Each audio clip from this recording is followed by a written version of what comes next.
Welcome back to Gamer Station's Indie Game News.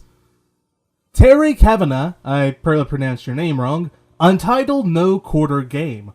Now this is the guy behind the wonderful indie game V, and this is his newest game. Now, not a lot of information really has been quite revealed about this game. All thing we know is that in previous blogs it indicates that the game will be multiplayer, and that the game will likely be released, or mostly complete, in May for the No Quarters exhibition at NYU. Now in the trailer, nothing is shown besides this one little screen that you're seeing right now. Now what you can't hear, as I've muted the audio because it'd be kind of weird to have people talking in the background while I'm talking, is that there's an audio from an interview going on.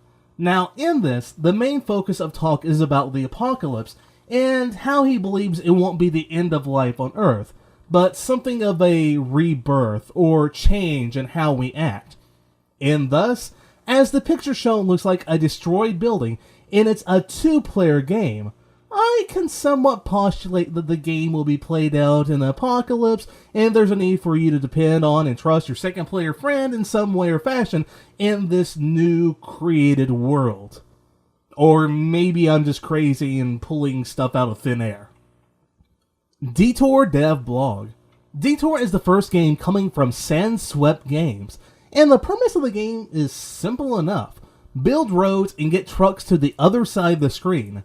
Well, it would be simple enough if the other team didn't have the same goal, and they have no problem bombing your location, bombing your streets, and building defensive measures against your own bombings against their streets and locations. Now, there are 27 single-player levels for single-player guys like me because they don't like online interaction with strangers, and they think people are scary. But there's also multiplayer for people that like doing that. Now, this game, in a way, does seem very similar to another game I played in my past, but I can't remember the title of said game. But anyways, those that are excited for this game shouldn't have long to wait, as it's slated to be coming out sometime soon on Steam. Krautscape trailer. I think it's been quite a while since I heard anything about this game. Okay, it really wasn't that long ago, I think it was October of last year. But for those that don't know, this is a racing game in which those in first can control how the track will bend and go. So unlike most racing games where more or less it's just important to get first by the end of the game, in this one, there's an emphasis to try to be in first for the entire race. Also, apparently from the trailer we can see that if you go off the track, your car will turn into a plane in which you can fly and then possibly catch up with the rest of the racers and maybe take back first place. Now that we got that out of the way, let's take an extended look at the rest of this trailer.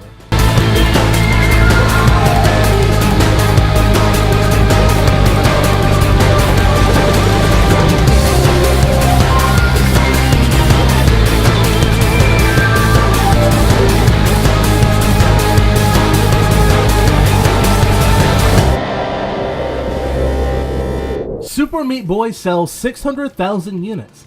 Now this game was released just last fall, and recently has finally sold roughly 600,000 units. 200,000 of those units were sold on XBLA, while the other 400,000 were sold on the PC. Now to some this might be surprising, considering that the PC version came out later than the XBLA version, but then again, the PC version has had several sales on Steam, such as around Christmas time when I got my version for $3.33 because I'm a cheap person, and also several packs it's been in, such as the Potato Sack Pack recently. Now that there's a retail version, perhaps we can expect to see the game get a lot more sales and see it possibly skyrocket. Also, they mentioned that they're unsure if they want to pursue a digital or even retail version of their game for a possibly planned 3DS version. BlitzCast Monthly. Now this is interesting. This really isn't a competition, it's more of an event where you try to create a game in 4 hours. This is supposed to take place every second Sunday in a month, which has kind of passed now. So as I mentioned, This isn't supposed to be a contest. It's more of a way to get your ideas out. Those games that you've been wanting to create but never could because you were too lazy or needing food or something. I know some people could create a game in that time, but I really don't think I could, even with the RPG Maker. Well, in fact, maybe I could. Maybe. Monaco Characters. We really haven't talked about Monaco as much as we probably should be talking about it. Recently on their Facebook page, they talked about the various characters and classes and how they've changed over time. Now, for the longest time, they only had 4 characters: the Locksmith, the Hacker, the Prowler, and the Cleaner. After IGF, they added 4 new characters: the Muscle, the Redhead, the Gentleman, and the Rat. The problem quickly experienced was trying to have something in the levels in which each character could use involving their special abilities.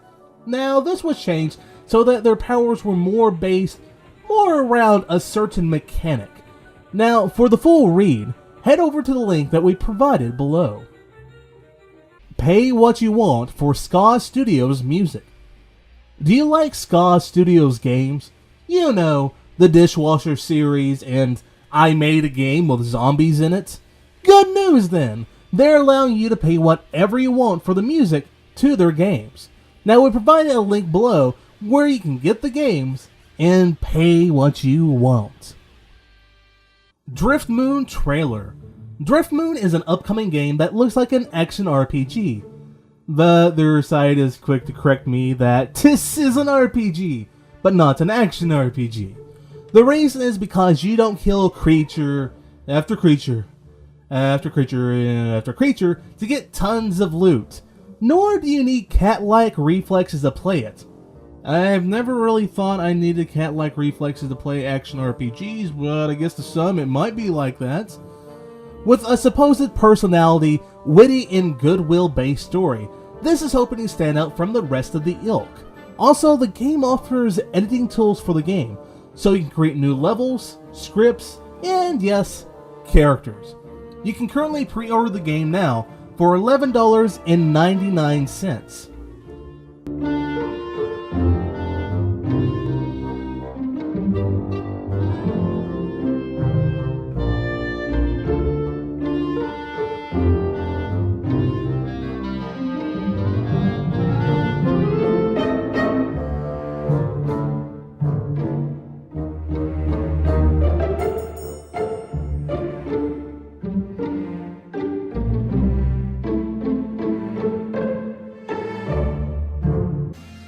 New Gunstringer boss revealed.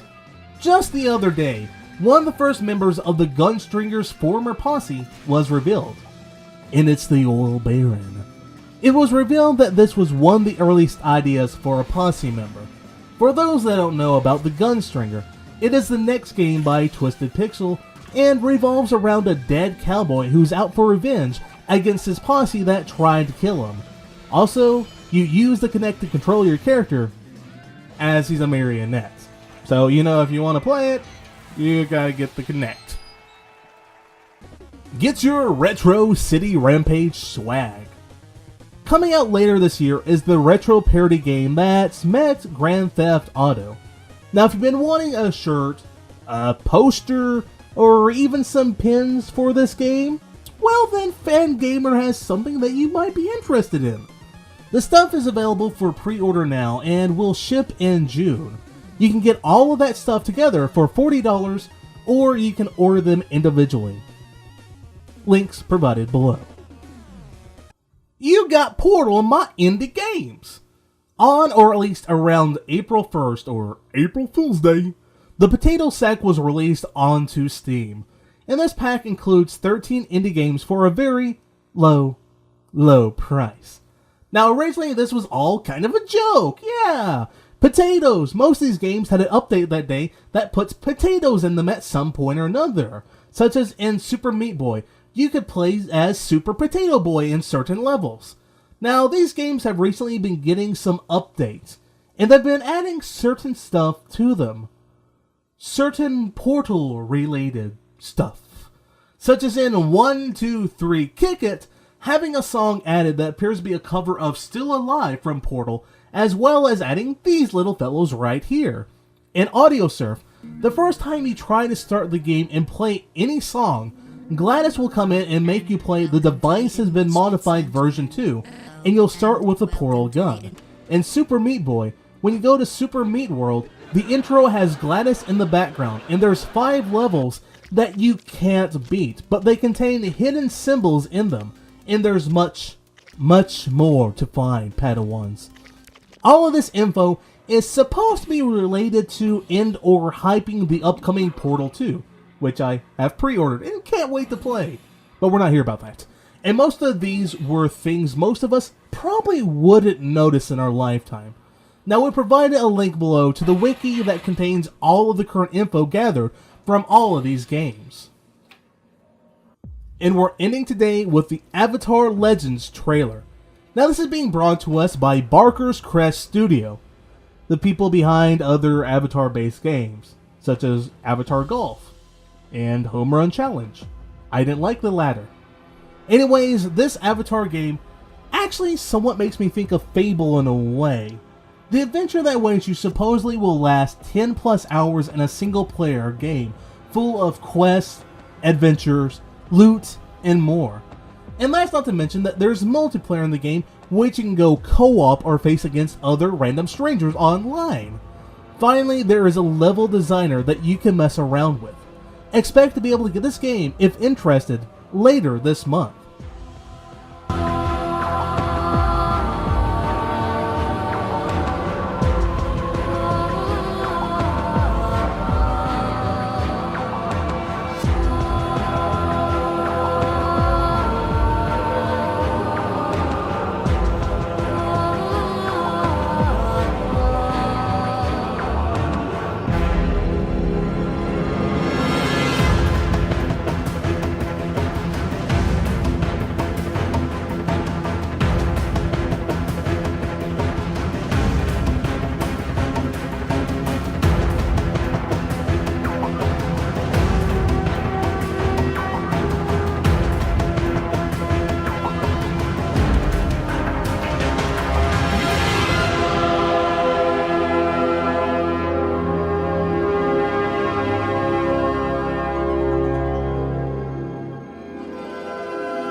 Shell rises from stasis inside of a glass box. She isn't greeted by faces, only concrete and clocks. That's when she first hears GLaDOS